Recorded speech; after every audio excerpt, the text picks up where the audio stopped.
get down on my knees and pray that we will stand for love. 'Cause if you walk around the alleyway, you see the homeless people with no place to stay, so we must stand for love. Solve the problems that divide the world of black and white.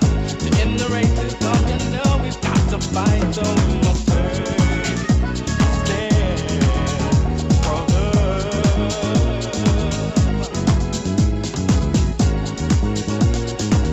You've got to take a stand. You've got to take a stand for love. A stand for love. For love.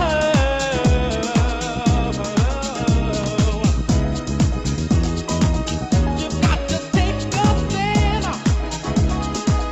You've got to take a stand for love.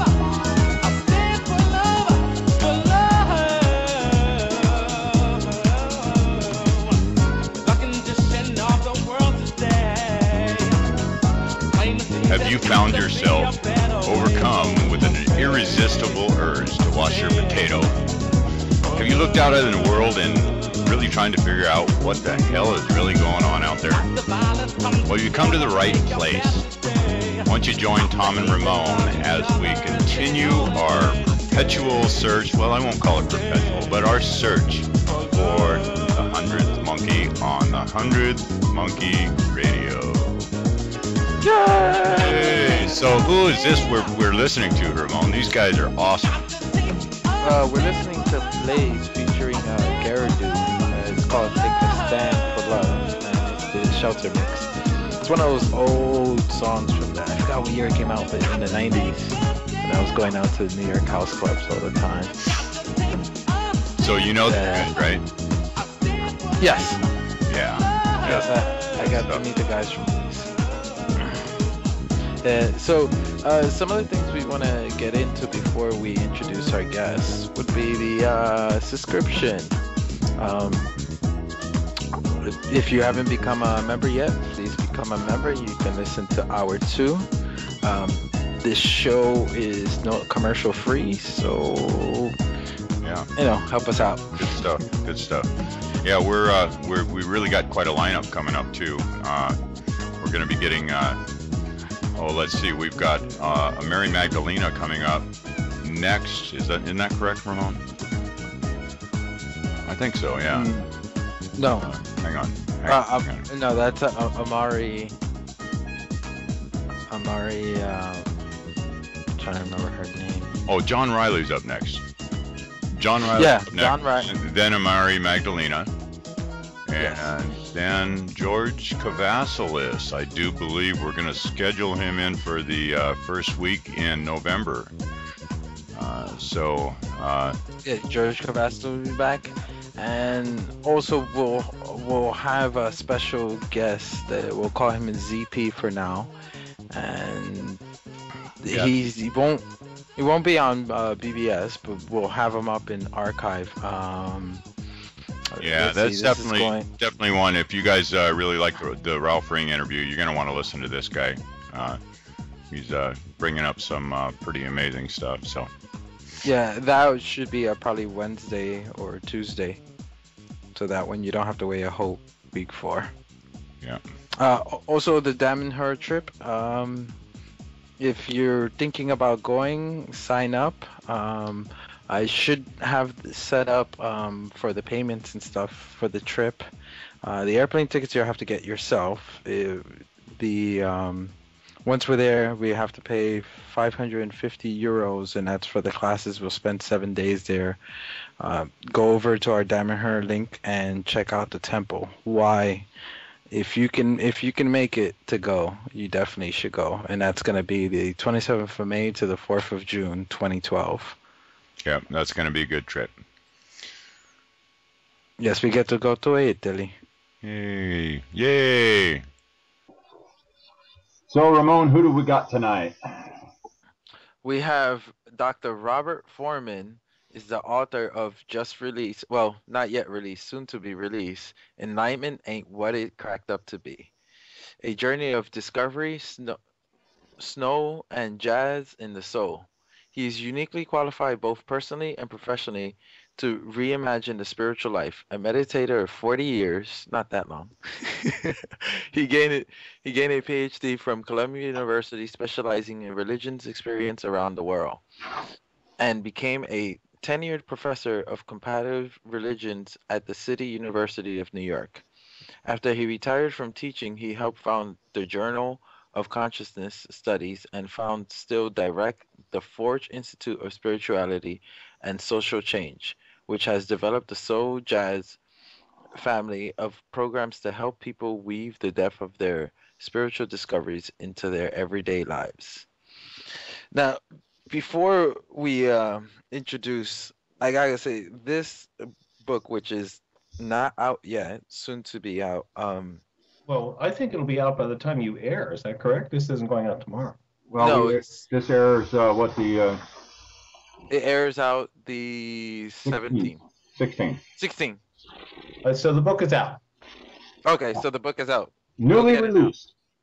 Newly released. But I'm sorry to interrupt, Ramon. No. I was So just actually, before we really get rolling here, where can they find this newly released book too? Let's get that out there on the table so maybe some people can poke around during it. let's introduce him then. Welcome to the show, Dr. Robert Forman. Oh. As you see, you'll see how professional we are. If you were about to say something nice about the book, so go say it. I want to hear. Oh no, I lost train of thought. No, Actually, when I grabbed this thing, I was a little bit, like Ramon mentioned off the air here, I was a little bit skeptical about the title. Enlightenment ain't what it's cracked up to be. But once I started reading, just the first chapter just grabbed me and said, wow, this guy is actually really breaking down and explaining the unfoldment process. And I was just amazed that just reading the first chapter, I was hooked. So, yeah, good stuff. Well, thank you, Tom, and it's really a pleasure to be with you too. We were talking a little bit off the air, and I must say that the kind of work that you're doing of trying to engage people at some depth is extremely valuable, because there's too much hype in the world and there's too much soundbite communication. And I think the idea of attempting to bring intelligent people together to explore the next steps for humanity is a very inspiring task that you've put out for yourselves, and I'm honored to be here with you. Oh, well, it's our honor by far. It's our pleasure, and we'll send you a check for saying that. Thank you. Fine, I don't come cheap.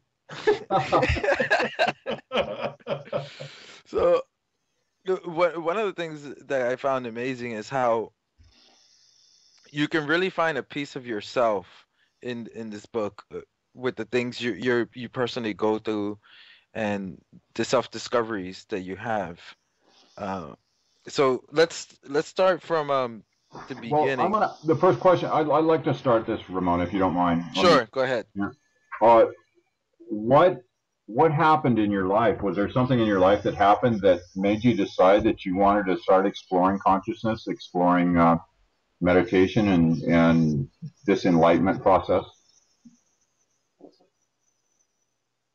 What a great way to start.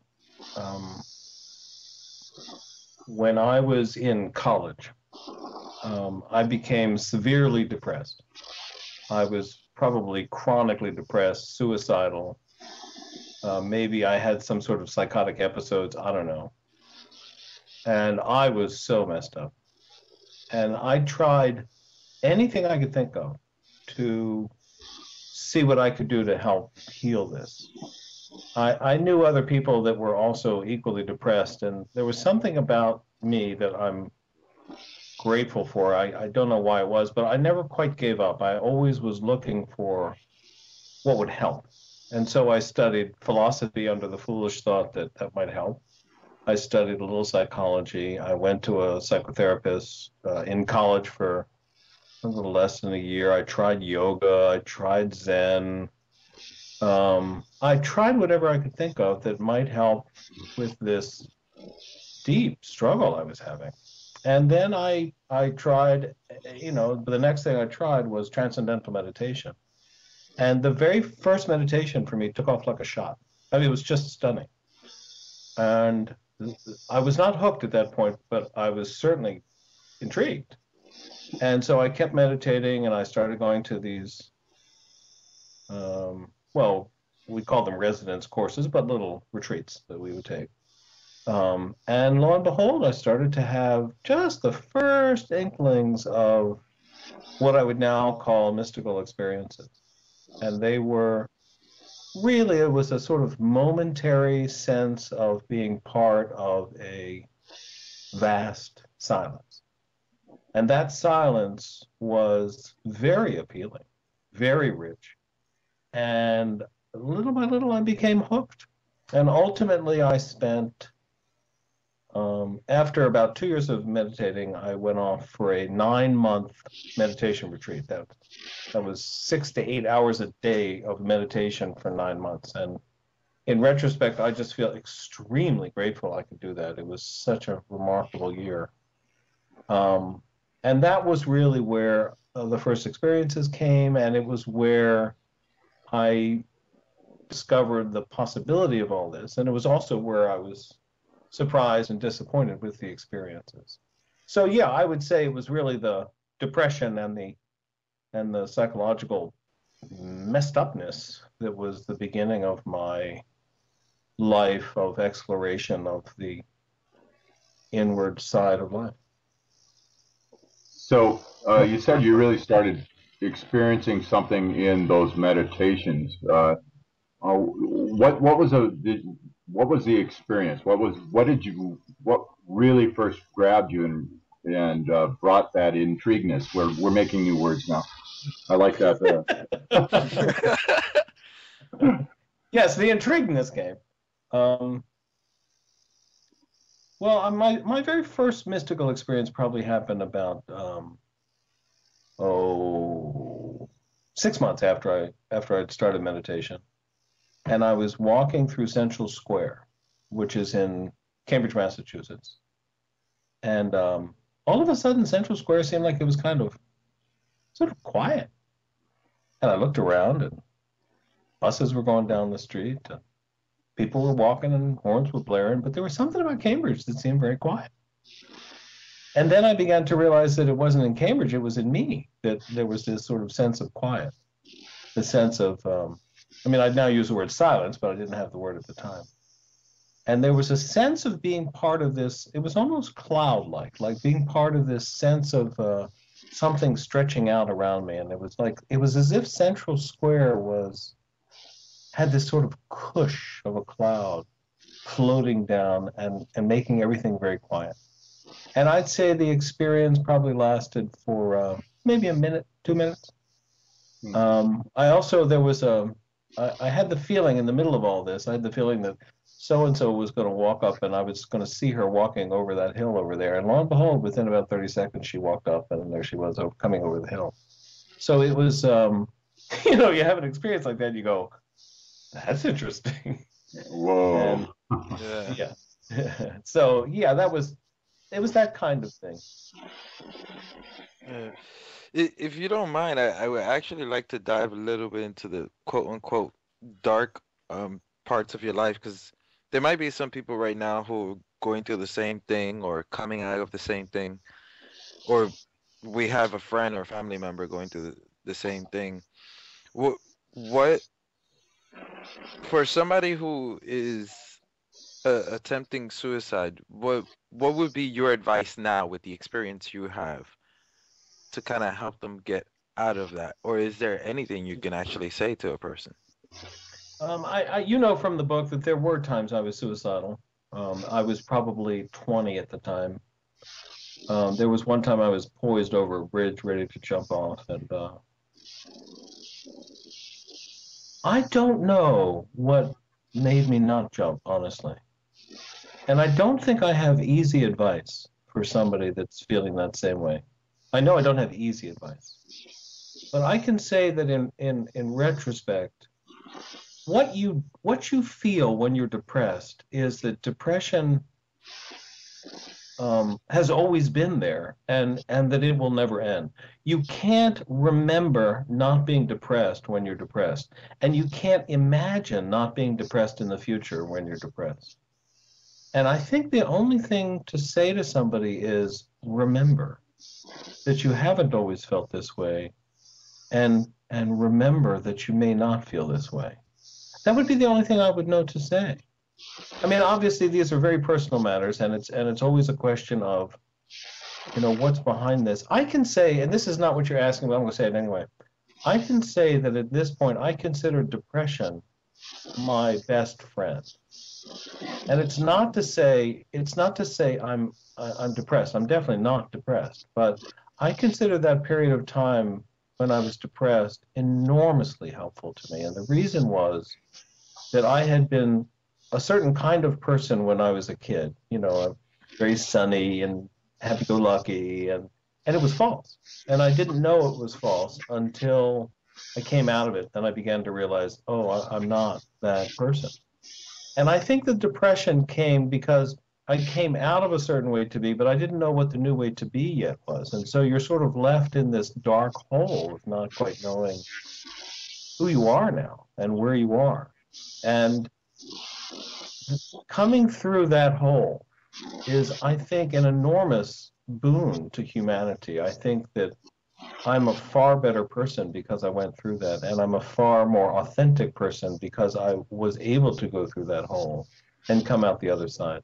When I hear about people giving drugs to people that are depressed, I understand that, sometimes it gets really desperate, but I think that in a certain sense, giving drugs to somebody to try to pacify it or to have them over it, I think is people lose something of the humanity in the moment. But I do understand why people would do that. It's very debilitating and very difficult. I noticed from my own experience, I had a few friends that were bipolar and really suffered really hard depressions. And what I've noticed is that when they take the drugs, they actually become worse. Yeah, in a certain sense, they become less themselves. Yeah. Yeah, I mean, a friend of mine's, she would completely, personality is gone.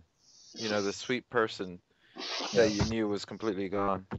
Yeah, and I think that's a loss. These drugs, it's like they're really a great boon to humanity, but they have a dark side to them, and I agree that there is something to.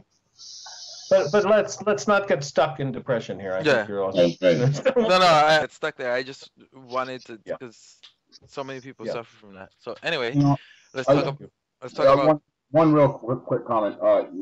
As far as depression and any challenges that we come across in our lives, I have actually turned that all around, and I really promote this to anybody and everybody that's going through issues that happen to cross my path, that bring it up to me, that I'm talking with, is that within every black cloud, there's a silver lining.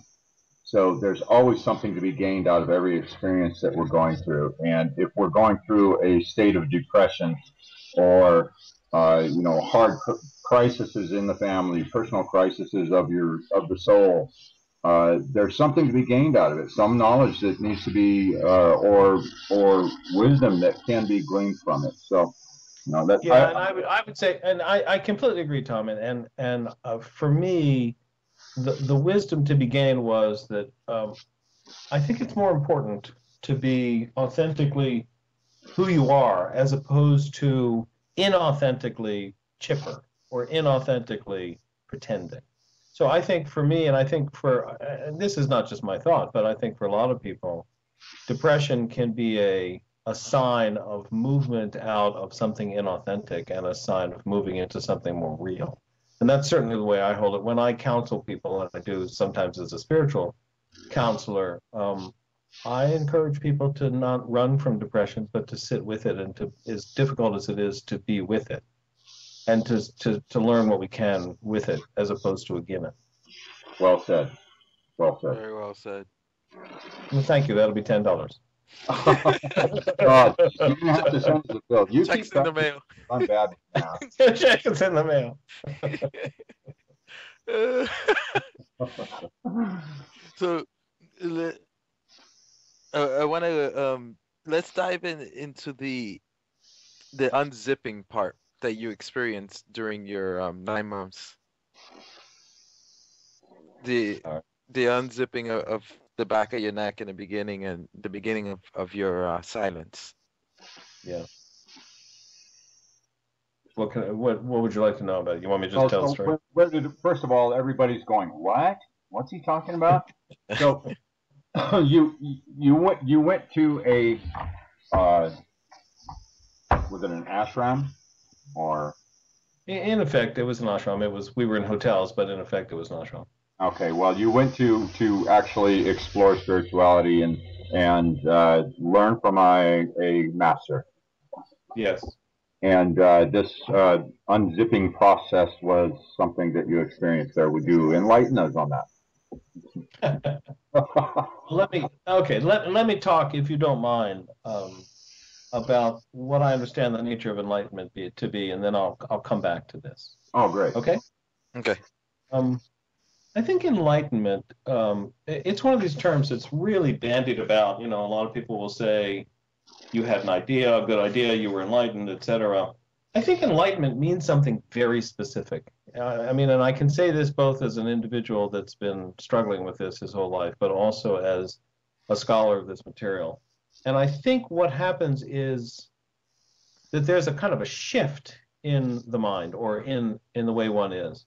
And I think it can be most clearly understood from a Hindu text from the 6th century BC called the Mandukya Upanishad. And it goes like this. 2 birds, inseparable companions, perch on the same tree.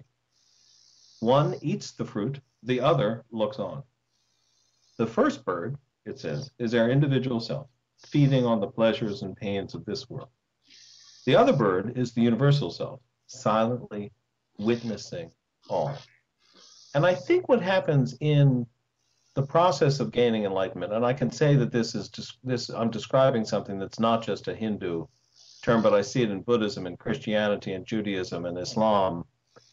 I think what happens is that there's this sense of a kind of an inward silence, an inward openness, an inward sense of freedom that it comes to be established, as it were, behind everything that we think or see or know.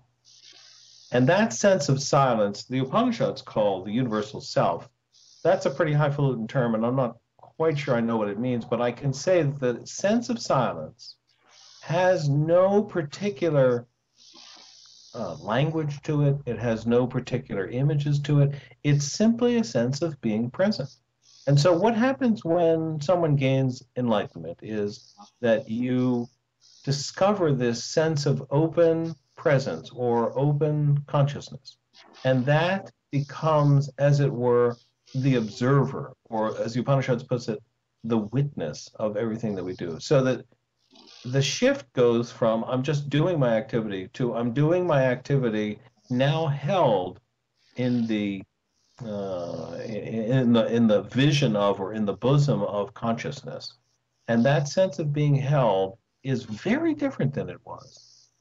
And that's the kind of thing that happened to me. And the story that you're referring to, Ramon, is that this sense of this open consciousness didn't come in one fell swoop for me. It came in a series of, I don't know, I call them little tubes. So one tube on the left side of the back of my head just sort of went, and then it was silent in there. And then the next tube in the back of my head, this is 2-3 days later, went, and then it was silent. And then this took weeks, several weeks, 2, 3, 4 weeks, as this thing was moving over.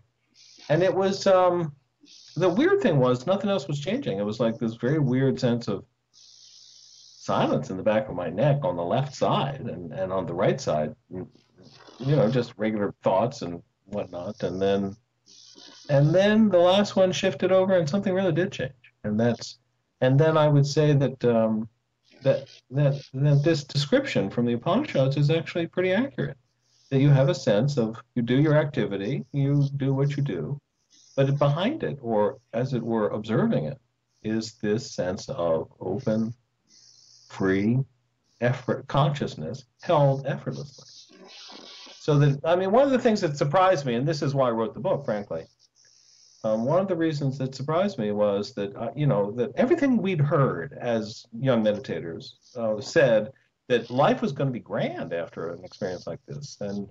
And I'm not sure if what happened to me was, full-fledged neon light enlightenment, but it was certainly reasonably close. I can say that my life didn't change a whit after this thing. I was still anxious a lot. I was still depressed a lot. I was still screwing up every relationship I had. It was like nothing changed. I just was now witnessing this same depressed, miserable, anxious, silly kid, and that was very disconcerting to me. And I did not recognize what had happened to me as enlightenment at all, because I thought, well, enlightenment is this wonderful state, and I'm the same schnook, I'm the same person. So it's not as you describe in the book, it's not a character transplant. Yeah, unfortunately, yeah. I honestly thought that it was, but as I say in the book, Enlightenment ain't what it's cracked up to be. Enlightenment wasn't what it was cracked up to be. It was not a personality transplant. It was not the end of anything. It was more like, what's that? And it's like, what is this?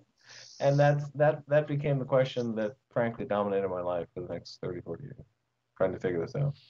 So you didn't begin flying and walking through walls or anything like that? Well, I walked into quite a few walls, but it was only when I was drunk, actually. No, I didn't get drunk that much, I swear. No, I did not fly. I did not gain any supernormal powers. I did not gain the ability to see through walls. Unfortunately, it'd be neat to see through walls, wouldn't it? Well, sometimes. And frankly, I'm not. As I've read about this stuff, I've come to agree with the Zen Buddhists. They call the quest for supernormal powers is the quest for what they call makyo. And there's a certain kind of, it means both a kind of illusion, but it also means a kind of questing for power. And that's not what this stuff is about. Right. Now, I do see people who, through their process of enlightenment, quote unquote, their growth process, when they start tapping into these the inner peace and et cetera, et cetera, et cetera, all the different things that come along with exploring your own personal consciousness and going within, that sometimes some people do have things that are added to them, and what I have noticed is that these gifts that seems to be added or people access, it's not so much the ones that I see that are really doing good with it. They're not the ones that have gone out and looked for this stuff. This is something that's just been given to them as a tool to do the work that they're already doing. That helps assist them with the work that they're already doing. So, I can say, my experience has been that over the years, some powers some abilities, powers is the wrong word, but some abilities that I didn't used to have, I have. But the idea that becomes sort of the desirable thing is scary to me. I'd rather become a free human being. I'd rather become a fulfilled human being than have any of these abilities. So I think that it's a dangerous sort of quest to be looking for them. But I agree with you. Sometimes people get these abilities, and then if they use them in the course of doing what they do, I think bully for them. I think, frankly, a lot of people have a certain kind of sensitivities that we're not aware of, and we only become aware of sort of as we're going through things. And I would say of this sort of thing, that's the kind of thing that's happened to me and continues to happen to me in interesting ways. But it's certainly not someplace I want to put my attention. Right. Yeah. What's later on when you came back and you're trying to figure everything out, I love that part when you're talking to this is like several years later, maybe. I'm trying to remember where was it in the book where you're talking to the monk and he says, "This is that." Oh, that was Ramdas. No, okay, You want me to read that little passage? sure. Sure. That'd be great. All right.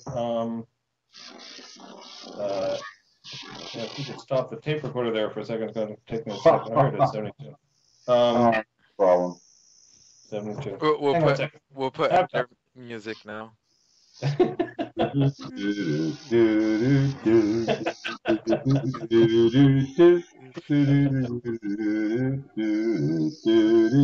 Your call was Okay, making got it it. order that. Oh.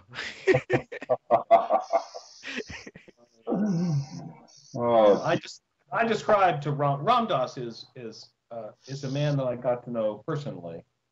I was on a series of weekends with him.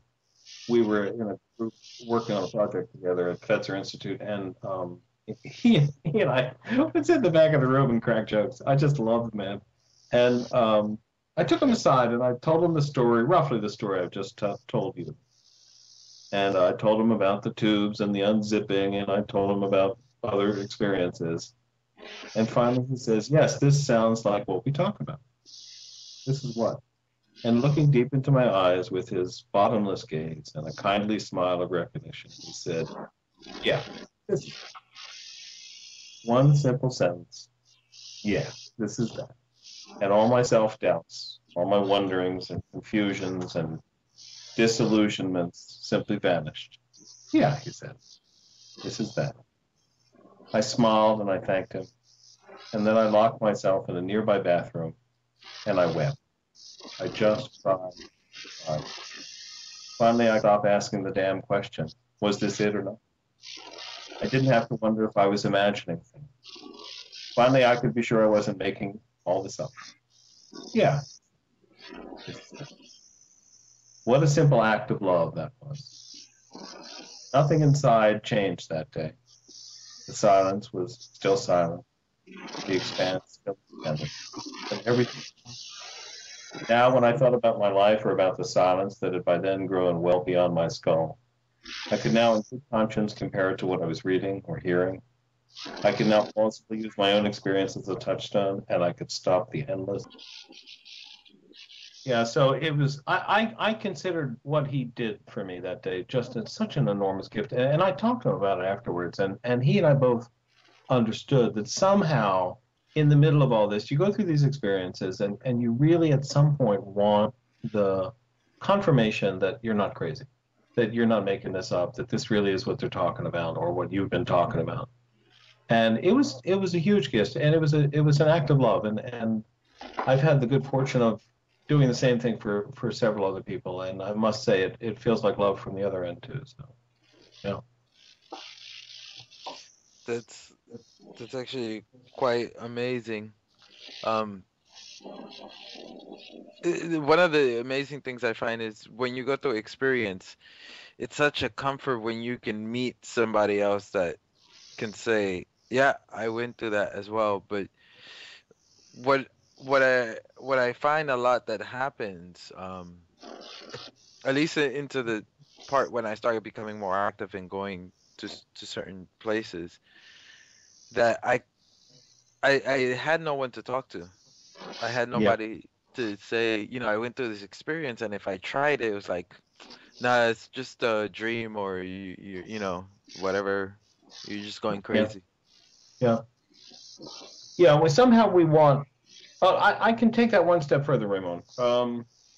Let me take a second to explore something else with you. What I say in Enlightenment ain't what it's cracked up to be is that it is important to know what we're talking about when we talk about silence. But the key of silence, or the key fact of the Enlightenment experiences, I see it described in the different traditions and of my own experience, is that the silence itself, that new thing that gets established, that witnessing bird, is absolutely without effort. It takes no work at all to experience that or hold it. So it's not like you're sort of working to remember to be silent. Rather, it just is there like a right hand or like a nose on your face. And I think the challenge that it issues, certainly the challenge that it issues to me, is can you live your life with that same level of effortlessness and openness and freedom? Can you bring the ease and freedom that you find in the deepest times of silence into your everyday life? And I think the most important piece of doing that, and this is something I feel quite sure about at this point, I think the most important thing about being without effort in your own life is to be willing to tell the real truth in virtually any situation. Doesn't mean you have to tell the real truth to everybody around you, but you have to know what the real truth is in yourself. And I think what I hear you pointing to, Ramon, is that when you drop to a certain level of truth-telling, when you are able to say, here I am in all my vulnerability and all of my fear and all of my strength, when you can drop to that level of vulnerability, it is such a joy to be able to do that with somebody that you can do that with.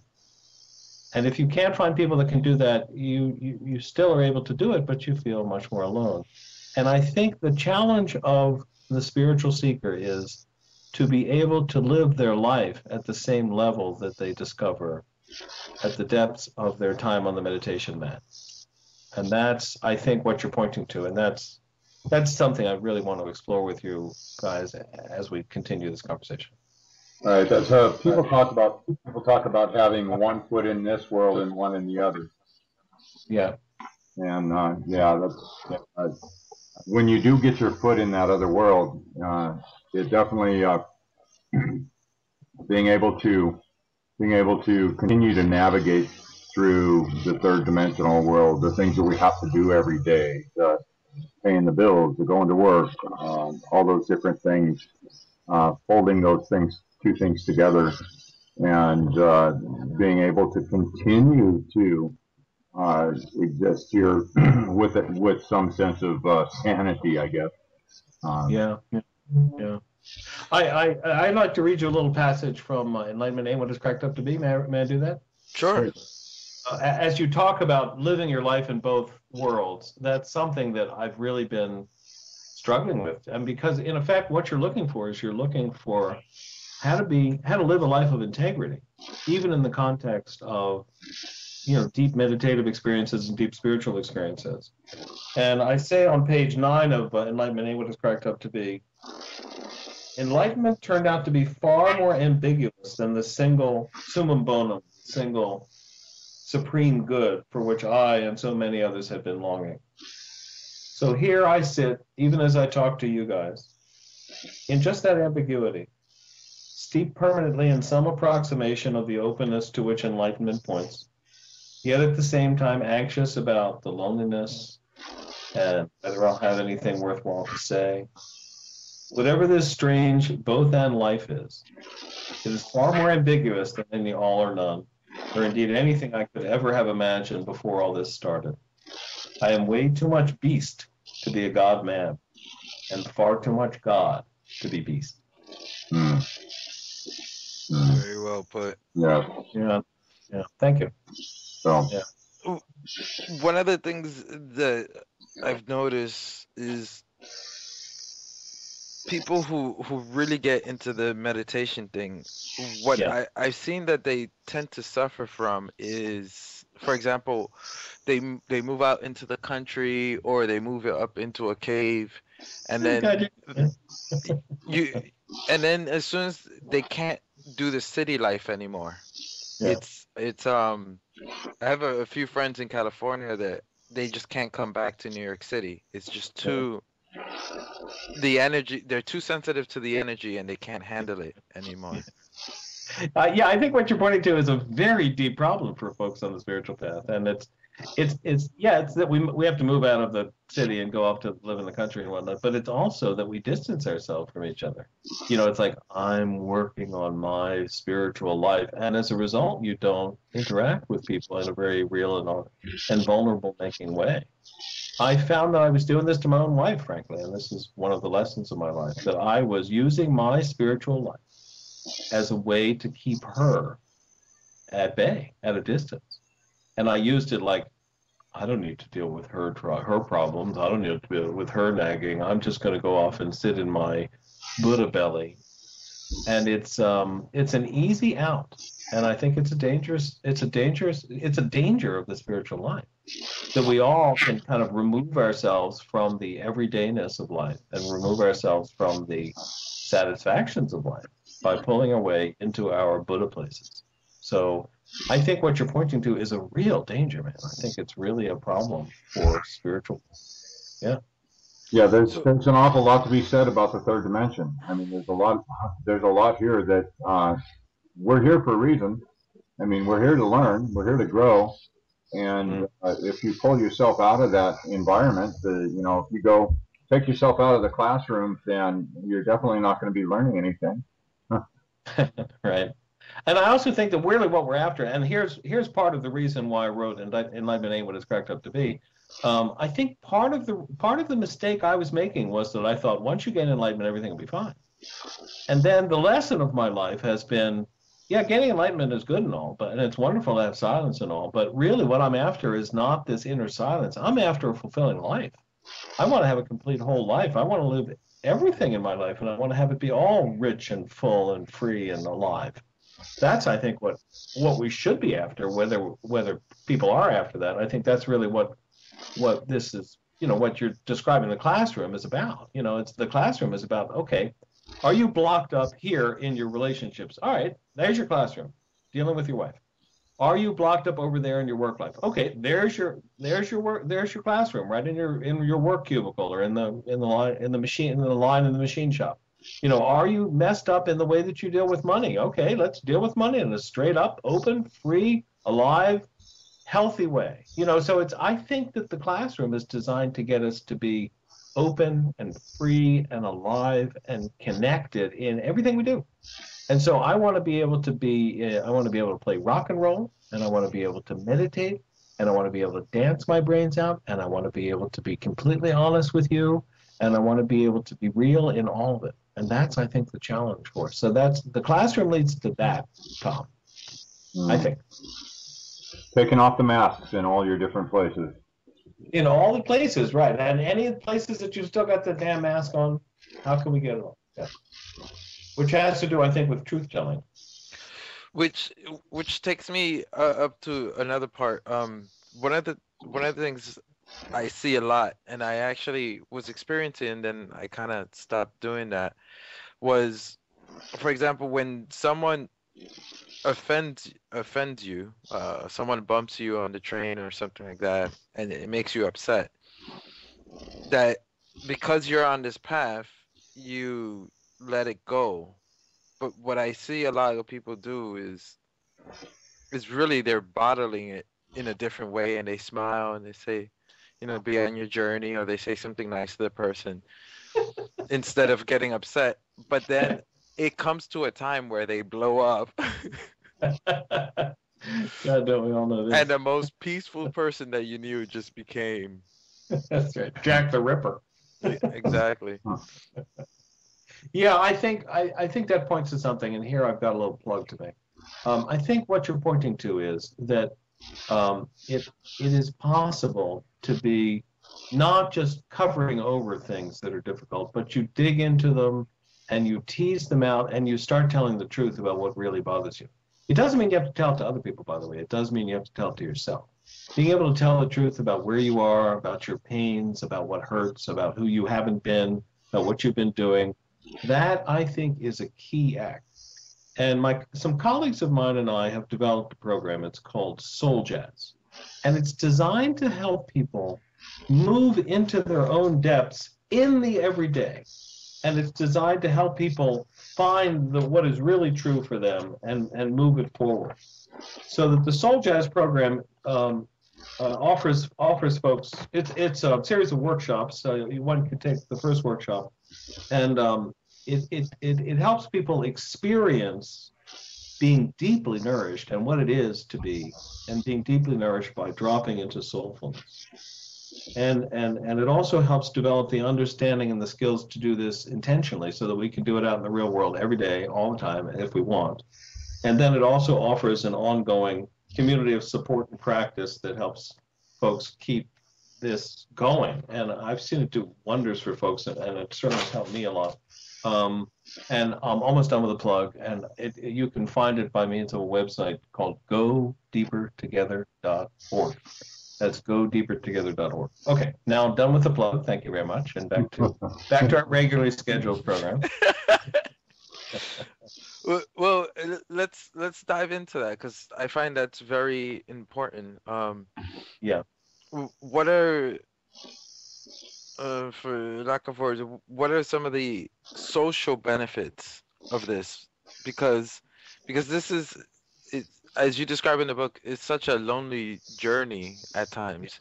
So to be able to do that as a group and fall into that, it's a whole different story. I liked your story about the $27,000. I don't know how appropriate this is for this part of the conversation, but that just popped into my head for some reason.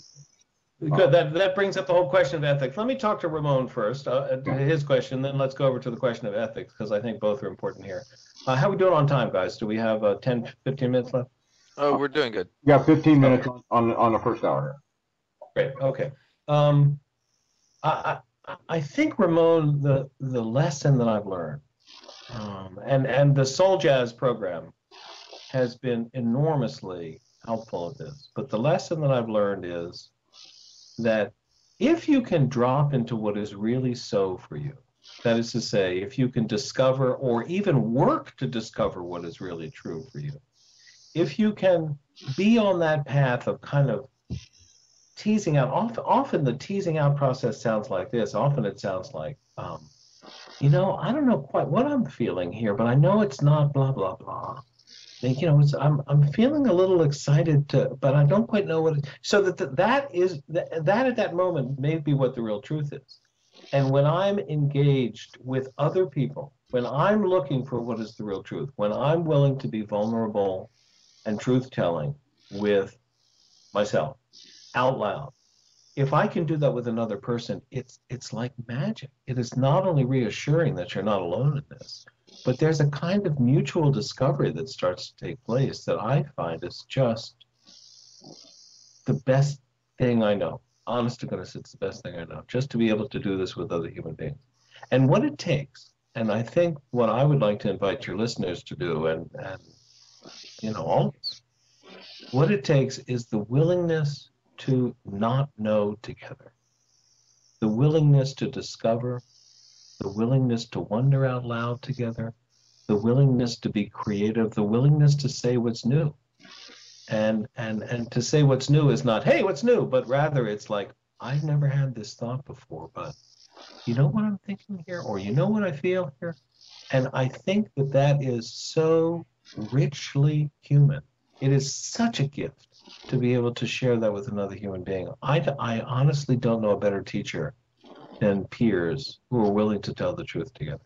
So I completely agree. And the loneliness of the path, Ramon, is a real problem for folks. And it's certainly been a real problem for me. But and this doesn't stop the existential fact that we are each alone, but it certainly is an aid on the path. It certainly is reassuring that we're sharing the path together.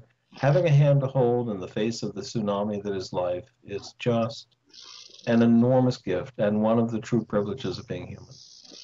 And to some extent, talking to you guys is very much that. It's like just exploring this stuff and being able to talk out loud about what you really think is going on. I think there's something that's a real gift to each of us as we kind of sit with these questions and sit together and not know answers and continue to discover. I think if there's a new paradigm that's dawning, it's the paradigm of being willing to stand in the ambiguity of not knowing and to stand there together holding each other's hand and to be willing to be speaking what is true together. So, yeah, I agree with you. Yes. We definitely do. Our culture definitely wants to know the results before any question is asked, don't we? Right, right. And I think that very needing to have answers quick and cold, I think, is part of the struggle that our culture seems to be facing. So you want to talk about ethics, or should we keep going on that? Well, let's keep going with this. We'll get into the ethics section in the second hour here. Okay. So I think there's a real I think we can do an enormous amount for one another. Again, we started talking in the book Enlightenment Ain't What It's Cracked Up to Be talks about the nature of enlightenment, but what the book moves into, and I think what the more important question is, not so much how do we gain spiritual enlightenment, but how do we gain living fulfillment?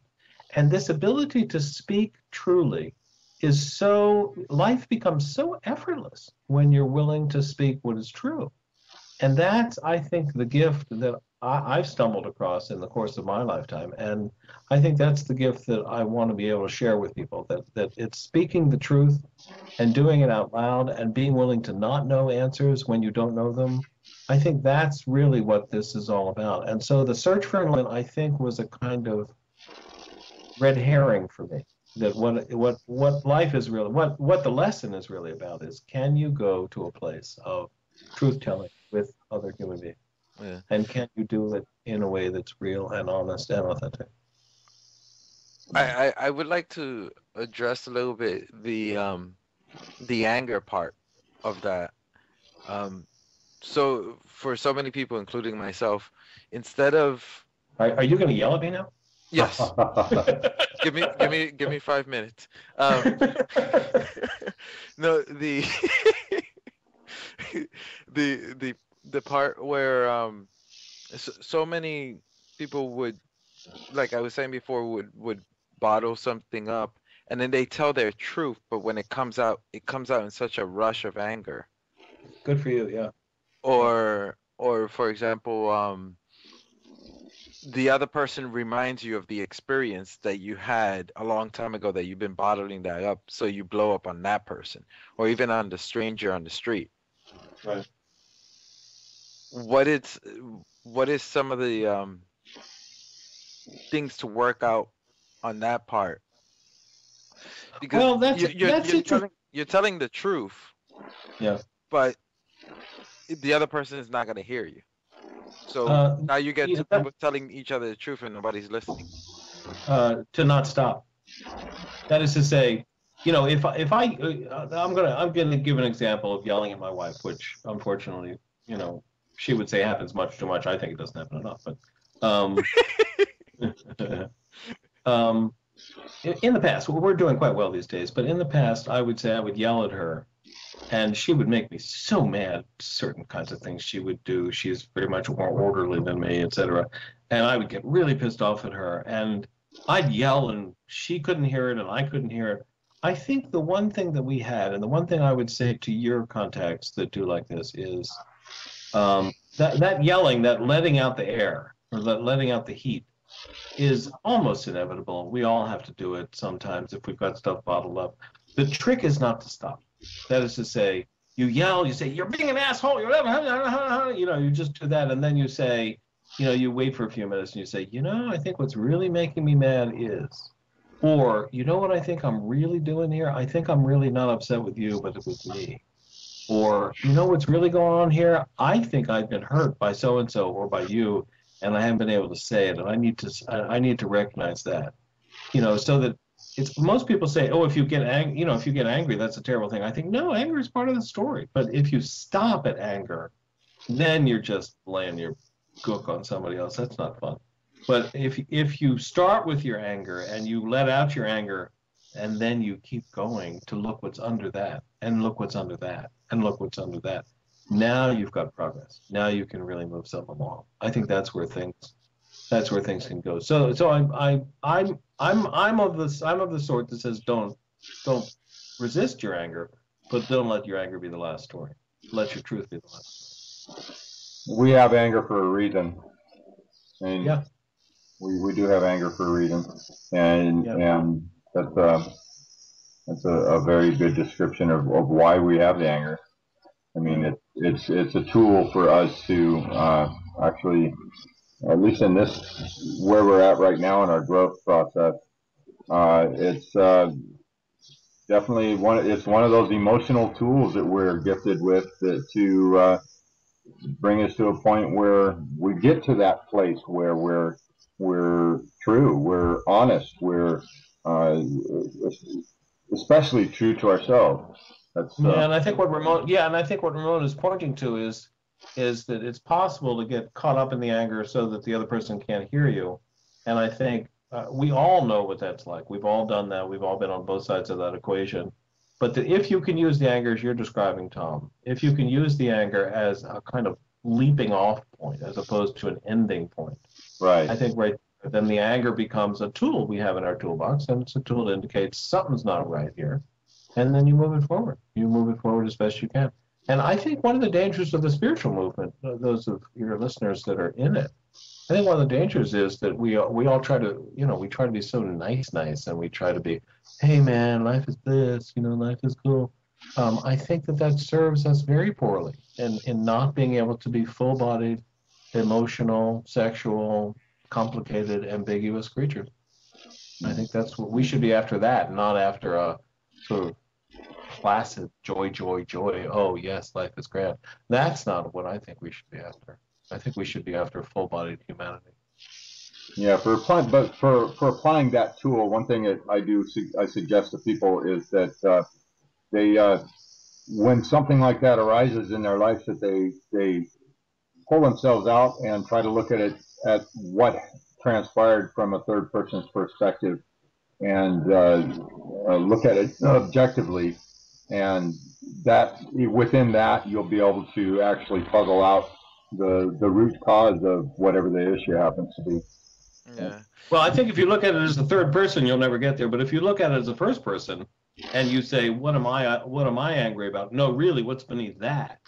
Then I think you can get to it. If you look at well, of course he's angry or I'm angry, as if it's all logical. I think you miss the sort of juice of it.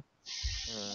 Well, we're getting at the top of the hour, and I want to give you a chance to tell us where we can get your book, since it's out already. Yes, right. Yes, the book is called Enlightenment Ain't What It's Cracked Up to Be, A Journey of Discovery, Snow, and Jazz in the Soul. And you can get it through the book's website, enlightenmentinc.com. Or if you want, just go to amazon.com, and it's certainly available there. And I think many local bookstores are carrying it. Again, the book is called Enlightenment Ain't What It's Cracked Up to Be. Right. And the Soul Jazz program, if I could mention that, again, the website on the Soul Jazz program, if you want to hear about what's going to be happening with that, it'll start up in February. The URL for that is www.godeepertogether, one word, godeepertogether.com. And so thank you for giving me the ability to say that. Okay, well, that'll be $14.95. yeah. What are we up to now, anyway? I don't know. We've been giving money back and forth. I think we're even now. Okay, well, I want to thank everybody for listening to the first hour here on BBS, and stay tuned for Brooks Agnew coming up right after us, and then pop on over to the website and listen to our second hour with Dr. Robert Forman. Yay! Yay! So thank you very much, and it's been wonderful to talk this hour with you guys. Condemnation without investigation is the height of ignorance, and we love you guys.